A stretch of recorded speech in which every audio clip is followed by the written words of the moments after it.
Achimath courut par le chemin de la plaine, et il devança Cushi. 2 Samuel chapitre 18 verset 23. Courir n'est pas tout, la manière de le faire est plus importante. Un pas rapide dans la montée et dans la descente ne gardera pas la cadence d'un voyageur plus lent qui marche sur le plat. Comment cela se passe-t-il avec mon voyage spirituel? Suis-je en train de travailler dans la pente de mes propres œuvres ou suis-je en train de m'effondrer dans les ravins de mes humiliations et résolutions? Ou suis-je en course sur le chemin simple et clair de croire et vivre? Quelle bénédiction de s'en remettre à Dieu par la foi!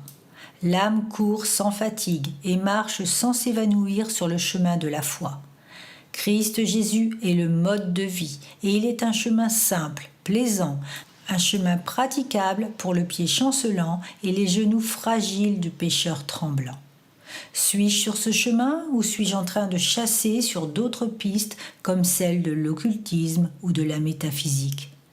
Ai-je été délivré des raisonnements orgueilleux et suis-je transformé en un petit enfant qui cherche le repos dans l'amour et le sang de Jésus? Si oui, par la grâce de Dieu, je dois être capable de doubler le meilleur des coureurs qui s'est lancé sur une autre piste. Cette vérité s'applique pour mon bien dans mes soucis et besoins quotidiens. Ce sera un parcours bien plus avisé que d'aller directement à mon Dieu plutôt que de tourner en rond d'un ami à un autre. Il connaît mes désirs et peut m'exaucer. À qui d'autre que lui m'adresserai-je et autrement que par la prière directe, en connaissant ses promesses? Droit devant est le mot d'ordre du meilleur coureur. Plutôt que de parlementer avec ses serviteurs, je préfère me hâter d'aller voir leur maître. En lisant ce passage, je suis frappé par la rivalité que les hommes entretiennent pour des choses banales, essayant chacun de dépasser les autres.